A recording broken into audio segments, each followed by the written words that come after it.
आज हम लोग एक्सरसाइज 1.5 का क्वेश्चन नंबर सेकंड देखने वाले हैं।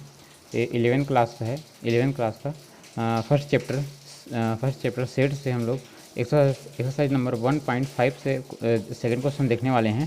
तो यहाँ सेकंड क्वेश्चन इस टाइप से है। समुच्चयों के गुणधर्मों का प्रयोग करके सिद्ध कीजिए कि A union B minus B equal A minus B। तो हमें इसके इक्वल में इसको प्रूफ करना है। तो यहाँ पर जो प्रॉपर्टीज़ है, गुणधर्म कहने का मतलब ये है कि प्रॉपर्टीज़, तो कौन कौन सी प्रॉपर्टीज़ यूज़ होगा उस प्रॉपर्टी को हम यहाँ पर यूज़ कर लेंगे। तो प्रॉपर्टी के यूज़ करके इसके इक्वल में इसको हमें प्रूफ करना है। तो प्रॉपर्टी के बेस पर हम लोग स्टार्ट करते हैं। तो यहाँ पर हम लोग लेफ्ट साइड से स्टार्ट करेंगे, इसलिए हम लेफ्ट साइड से ले लेते हैं। Left hand side equal A union B minus B। तो यहाँ पर देखते हैं, यहाँ पर क्या है, यहाँ पर माइनस है। तो अगर किसी भी सेट के साथ अगर कोई दूसरा सेट अगर माइनस में है तो उसके लिए इसको इस टाइप से लिख सकते हैं, A union B intersection B dash. ऐसा क्यों लिखे हैं? ऐसा एक प्रॉपर्टी के बेस पे है ये। जैसे A माइनस B है, A माइनस B, तो इसको हम इस टाइप से लिख सकते हैं, A इंटरसेक्शन B डैश। इस टाइप से हम लिख सकते हैं। अगर इस सेट के साथ अगर set A minus set B है तो इक्वल हम क्या लिख सकते हैं, A इंटरसेक्शन B डैश लिख सकते हैं। यहाँ पर जो वैल्यू होगी, यहाँ पर सेट A की वे वैल्यू होगी जो B में नहीं है। तो ये भी तो वही है कि A इंटरसेक्शन B डैश, तो A और B डैश की वैल्यू होगी, बट इसमें B की वैल्यू नहीं होगी। अब आगे बढ़ते हैं। अब यहाँ पर डिस्ट्रीब्यूटिव लॉ यूज़ करेंगे, डिस्ट्रीब्यूट करेंगे इसको। जैसे ब्रैकेट ओपन करेंगे तो डिस्ट्रीब्यूटिव लॉ यूज़ करेंगे यहाँ पर ब्रैकेट ओपन करने के लिए। तो यहाँ पर A intersection B dash union B intersection B dash. यहाँ पर कौन सा लॉ यूज़ किए हैं? Distributive law. तो मैं उसको शॉर्ट फॉर्म में लिख देता हूँ यहाँ पर, डिस्ट्रीब्यूटिव लॉ। अब आगे बढ़ते हैं। यहाँ से डिस्ट्रीब्यूटिव लॉ यूज़ हो गया। अब यहाँ पर इन दोनों के B इंटरसेक्शन B डैश है, तो इसकी वैल्यू क्या होगी? 5 होगी, क्योंकि ये दोनों सेट क्या है, डिसजॉइंट सेट हैं और एक दूसरे के कॉम्प्लीमेंट भी हैं। तो इसकी वैल्यू क्या हो जाएगी? 5 होगी। तो यहाँ से क्या मिलेगा हमें? A इंटरसेक्शन B डैश, और यहाँ से हम क्या मिल जाएगी? यूनियन 5। अब यहाँ पर क्या मिला है हमें? A intersection B dash. तो इसको हम किस टाइप से लिख सकते हैं? अगर इसको लिखना चाहें तो ऐसे लिख सकते हैं, A इंटरसेक्शन B डैश अगर यूनियन 5 है तो 5 एक ऐसा सेट है जिसमें एक भी एलिमेंट नहीं होता। इसको हम आगे लिख सकते हैं, इसको हम आगे बढ़ाएंगे तो क्या लिख सकते हैं? इसी को हम A माइनस B लिख सकते हैं इस प्रॉपर्टी के अकॉर्डिंग। तो हम लोग को तो यही प्रूफ करना था, A माइनस B। यहाँ से A माइनस B, तो कौन सी वैल्यू है? राइट साइड की वैल्यू है, और हम लोग को कौन सी वैल्यू मिल गई? राइट साइड की वैल्यू मिल गई, प्रूफ हो गया। तो अब ये क्या हो गया? ये कौन साइड हो गया? राइट हैंड साइड हो गया, ये राइट हैंड साइड। अब देखते हैं नेक्स्ट क्वेश्चन इसी का। तो अब देखते हैं नेक्स्ट क्वेश्चन। यहाँ पर क्वेश्चन इस टाइप से है, A intersection B dash equal 5, then A is subset of B। तो यहाँ पर क्या बता दिया? पहले से ये बता दिया है कि A इंटरसेक्शन B डैश की वैल्यू क्या होगी? 5 होगी। तब इसके बेस पे हमें क्या प्रूफ करना पड़ेगा? A is subset of B। तो स्टार्ट करते हैं यहाँ पर हम लेफ्ट साइड से, left hand side equal A। यहाँ से लेंगे, हम इसको लेंगे और क्या बताएंगे? सेट A को लेंगे, और सेट A को हम क्या बता देंगे? सेट B का सबसेट है करके। तो यहाँ से हम इसको इस टाइप से भी लिख सकते हैं, A इंटरसेक्शन यूनिवर्सल सेट, ये यूनिवर्सल सेट है और ये इंटरसेक्शन है, ठीक। ये यूनिवर्सल सेट U है, यूनिवर्सल सेट U। तो इसकी वैल्यू क्या होती है? A इंटरसेक्शन U की वैल्यू क्या होती है? A ही होती है।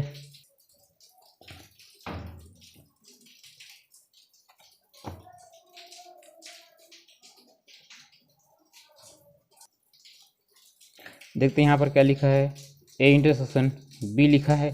तो ए इंटरसेक्शन बी जो है वो इस सबसेट ऑफ ए हो सकता है, और एक कंडीशन ये भी पॉसिबल है, A intersection B is subset of B, ये भी पॉसिबल है।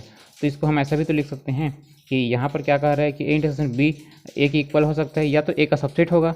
यहाँ पर क्या कह रहा है, ए इंटरसेक्शन बी इस सबसेट ऑफ बी, तो यहाँ पर क्या होगा, ए इंटरसेक्शन बी बी से छोटा होगा या तो बी के इक्वल हो सकता है। ठीक, तो हम लोग को क्या प्रूफ करना है, हमें ए इस सबसेट ऑफ बी, ये प्रूफ करना है हमें। तो यहाँ पर क्या लिख सकते हैं, हम यहाँ पर लिख सकते हैं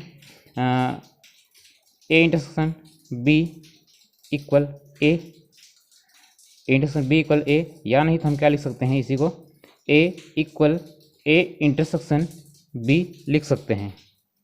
ठीक, तो इसी के बेस पे हम लोग लिखते हैं, क्या लिख सकते हैं इसकी जगह पर, अब यहाँ पर लिख सकते हैं, अगर लिखना चाहें तो अतएव करके नहीं, इसको नहीं लिखते हैं। यहाँ पर क्या लिख सकते हैं, ए इक्वल ए इंटरसेक्शन बी। ठीक, अब हम लोग ये बात जानते हैं कि इंटरसेक्शन बी क्या होता है, इस सबसेट ऑफ बी। ठीक, तो इसी को हम क्या लिख सकते हैं, आगे हम लिखना चाहें तो ए इस सबसेट ऑफ बी, और यही हमें प्रूफ करना था। तो ये सेकेंड क्वेश्चन भी अब प्रूफ हो गया। क्या लिख सकते हैं अब हम, प्रूव्ड। अब एक और क्वेश्चन हम लोग देखते हैं, एक और क्वेश्चन देखते हैं। ये बुक में ये 6 नंबर का क्वेश्चन है, ये बुक में ये 6 नंबर का क्वेश्चन है। तो यहाँ पर भी हम इसको सॉल्व करेंगे, सॉल्व करके देखते हैं सॉल्यूशन। यहाँ पर भी क्या करना पड़ेगा, इस लेफ्ट साइड को लेंगे और राइट साइड को राइट साइड की वैल्यू हमें लानी है। तो हम स्टार्ट करते हैं, left hand side equal A union B minus A minus B. तो यहाँ पर हम लोग कौन सा लॉ यूज़ करेंगे, सबसे पहले इस माइनस को हटाने के लिए क्या करना पड़ेगा, इंटरसेक्शन लगाएंगे और इसका क्या करेंगे, इसमें डेस लगा देंगे। तो A union B intersection A minus B dash. तो ये हम लोग देख लिए हैं पहले से, पहले जब फर्स्ट क्वेश्चन को सॉल्व करे थे उतना टाइम देखे थे हम लोग, क्या देखे थे यहाँ पर, उसके लिए इसको हटाने के, माइनस को हटाने के लिए एक देखे थे यहाँ पर एक प्रॉपर्टी, जैसे ए माइनस बी है तो हम क्या लिख सकते हैं, ए माइनस बी है तो क्या लिख सकते हैं, ए इंटरसेक्शन बी डेस लिख सकते हैं। अब आगे बढ़ते हैं। अब इस माइनस को हटाने के लिए इस माइनस को हटाएंगे तो यहाँ पर इंटरसेक्शन यूज़ करेंगे, जैसे यहाँ पर मैं यूज़ कर देता हूँ, A union B intersection A intersection B dash and dash. ये हॉल डेस है, ये वाला डेस, और ये डेस, ये इंटरसेक्शन डेस इसलिए लगा है क्योंकि यहाँ ए माइनस बी है, तो इसको हम क्या लिख सकते हैं, ए इंटरसेक्शन बी डेस लिख सकते हैं। अब आगे बढ़ते हैं। अब यहाँ पर इस डेस को हटाने के लिए क्या करना पड़ेगा, हमें डी मॉर्गन्स लॉ यूज़ करना पड़ेगा। तो A union B intersection De Morgan's law यहाँ पर यूज़ करेंगे, तो ए डेस यूनियन